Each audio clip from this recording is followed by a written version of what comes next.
Hello ladies and gentlemen, it's your boy Brother Gaming HD here today. In today's video, I just recently ended up finishing a game called Beneath, which is a P.H. Lovecraft inspired first-person survival horror game. And to get it right off the bat, the game, it is nothing too special. The graphics aren't too crazy, and the enemy variety as well as the gun selection in this game do feel very limited. And that's saying a lot. Besides, it's an indie game. I knew what I was getting into when I decided to pick this game up and, just play something, different. Something, with a little bit of a twist on it, right? And this game kind of reminds you of like Resident Evil, trying to find ammo, trying to find health packs and stuff along the lines of that nature. But I'll get into the enemy variety. The enemy variety itself does feel very lackluster, like I did say. You have zombie type enemies, your typical run of the mill soldiers, as well as a couple of Cthulhu inspired creatures. There are two variants of the same type of creature but with a different head model. One pretty much just throws fireballs at you and is able to like cloak slash teleport around you, while the other one is more of a melee type build that pretty much gets up close to you and tries to claw you to death, and that shit's kind of a pain in the ass. And then you got these things. I have no idea what these things are. These things are still terrifying to me, even after playing this game. Those things are still terrifying. I'm pretty sure there's some kind of like, I don't know, some kind of squid-like creature, I'm assuming. But the Cthulhu is a giant ass squid, and that's something. It revolves around Cthulhu overall. And what was the other enemy type? Remember?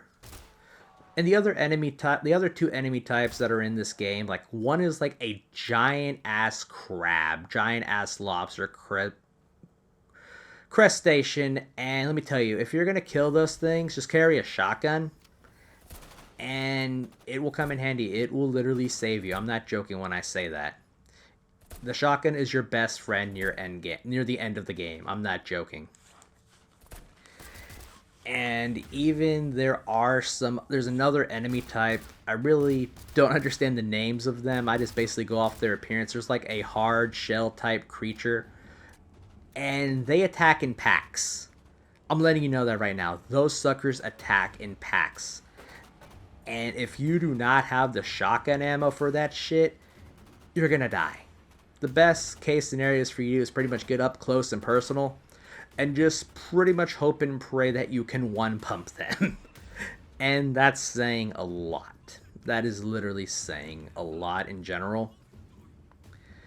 But the atmosphere is what really sells it for me in this game. It really does sell for me in this game in general, just because you're underwater, you're traveling from one station to another, trying to find people, trying to figure shit out as you go, while dealing with the weird ass psychological horror that this game tends to literally bring upon you. There are some parts of the game where you'll just be you'll be walking into a room, and the next thing you know, the room goes pitch black. Then it turns on a solid red light, and then you got eyes all across the wall looking at you. And it delivers on that psychological horror. And I end up talking to somebody, who does a lot of reading and stuff. And this game revolves around cosmic horror, and it does a good job delivering that type of experience if you are into, that type of game, with a little bit of, Resident Evil inspired type mechanics and gameplay. And that is saying something.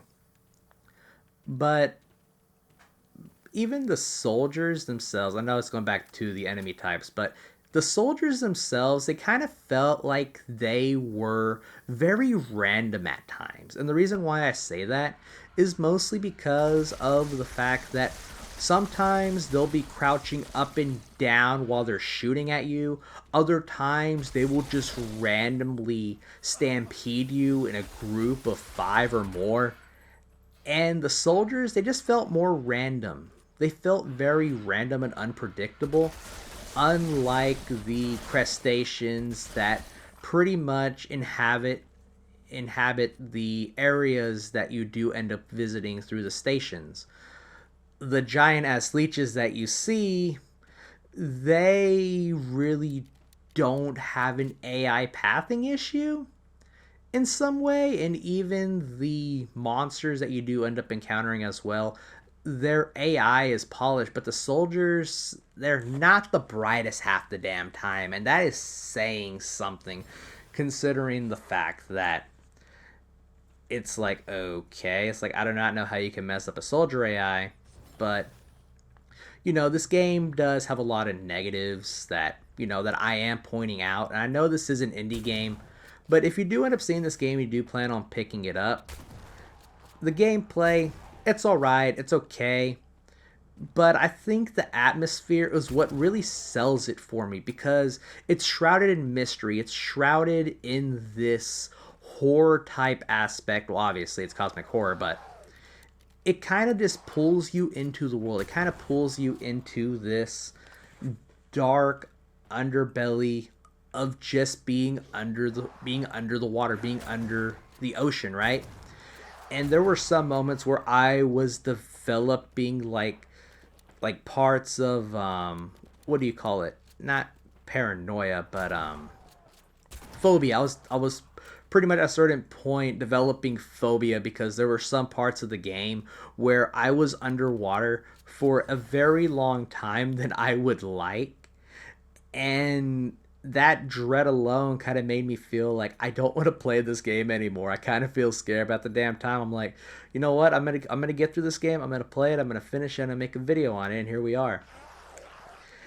And the bosses at first, like the bosses feel very unique in their own way, but a majority of the time it's just pretty much gun them down until they're literally dead. There's no health bar, there's no indicator of when you trigger the next phase, unless it's like near like the very end of the game in the Lost City portion of the game. Then there is a like some kind of cue to let you know that, okay, this is the next phase of the boss fight. And there was one where there was a giant telepathic squid, and it kind of took me a while to figure out how to kill the boss. I was mag dumping, but at a certain point I was like, huh, it's kind of weird that they kind of gave me a lot of fire extinguishers while I'm dealing with a giant floating squid head. And then eventually I figured out, you know what? I'll shoot the fire extinguishers when it gets close to it and see what it does. And it was like, okay, I wish I knew that earlier. And that's something that, some indie games do not tell you. They don't tell you how to figure out the boss. It's trial and error. And that's a good thing, that's a good thing for some people who are looking for a challenge. But if you're picking up this game and you're stuck on that boss fight, it's going to turn a lot of people away, because like you have no idea what you're doing until you start experimenting and start figuring shit out. And that's saying a lot. That is literally saying a lot. But the game itself, it delivers on that horror. It delivers on like, the Cthulhu type aspect slash, cosmic horror theme that the game delivers on. Sure, it's made by a smaller team. It's made by a smaller development crew. But you can see through the gameplay that they put a lot of thought and a lot of process into making this game very unique in its own right. And sometimes I think indie games are slept on a whole lot more often than not. But then again, there are some gacha games that pretty much, show you what the gameplay is supposed to be about, but as soon as you buy it, it's kind of just a quick cash grab. You already lost your money, you already spent on what you were going to buy. But here, for a very short experience, it kind of took me like 13, 17 hours to beat the game, because I was trying to figure shit out as I go. And the game itself, it might have bugs, it might have issues, technical issues here and there. And there was one that really did bum me out. It was the fact that when I walked into a certain part of the map or certain part of the game, it would just be a pitch black room with like the assets not even loaded. I have to like back out of the game, go back to the main menu, load it back up.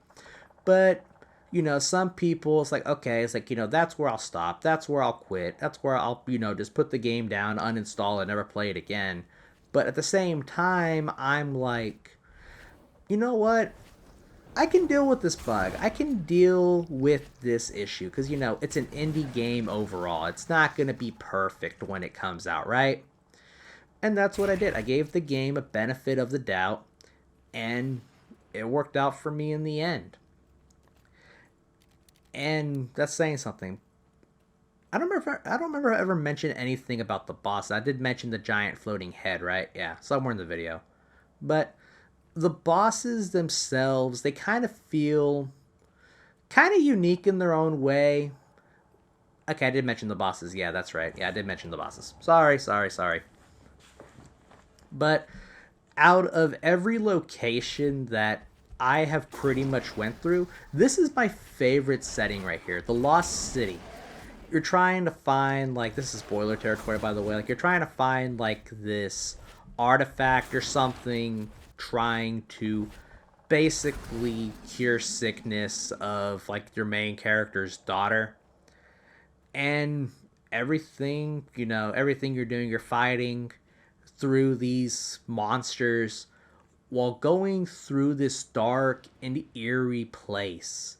It's like it kind of gives mystery. It kind of gives like what kind of place is this? This place is like unnatural. This place doesn't feel like it belongs within a feels like like it's in a pocket dimension of some sort, like it's in some kind of other universe, but it's under the ocean. And that's kind of just something unique. And like even you can tell, like you can see the eyes of like the Cthulhu statues like literally glowing in the distance, and it kind of gives you that eeriness. It kind of gives you that weird feeling like some bat shit is gonna happen, and you just don't know when that shit is literally going to happen.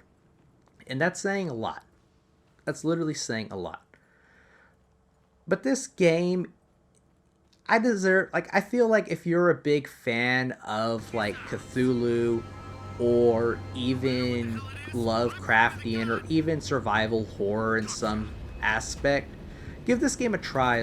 Give this game a little bit of a look, spend some time with the game and just, it ain't the greatest game in the world, it's inspired by Cthulhu and cults and all this other shit.